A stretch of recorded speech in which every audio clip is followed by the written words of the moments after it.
नमस्कार। गरम दिवसर एई शीतल संध्यारे पुरुणा लिभि जाइथिबा इतिहास पृष्ठारु आपणक पई प्रश्नटीए। आम पृथिवीर सर्वप्रथम महिला गणितज्ञ ओ ज्योतिर्विज्ञानी किए थिले?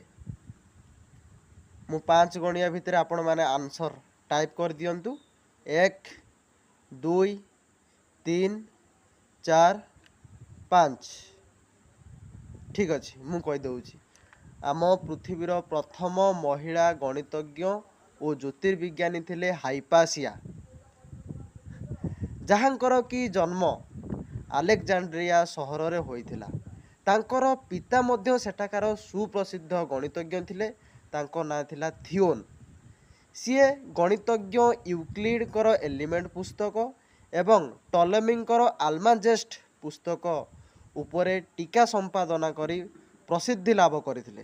बापांको परी झियो मध्य गणित शास्त्र रे निपुणा थिले। आपण जानिले आश्चर्य हेबे, बापा थियोन टॉलेमीकर आल्माजेस्ट पुस्तक संपादना कला बेले निज सुपुत्रीर साहाय्य नैथिले।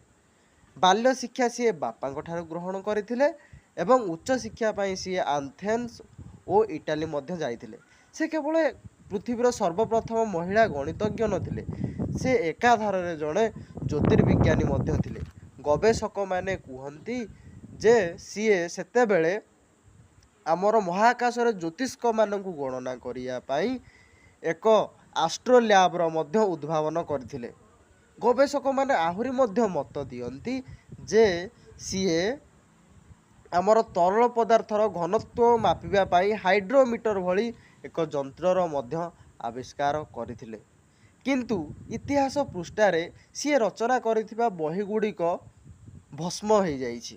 तार कारण है 391 ख्रीष्टाब्दे आक्रमणकारी द्वारा तांकर पुस्तक गुड़िक जो ग्रंथागार रे थिला ताहाकू नष्ट कर दिया जाइछि।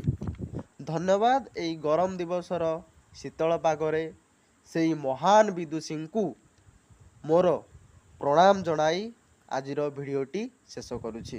पुणी देखा आउ गोटे नुआ भिडियो रे। धन्यवाद।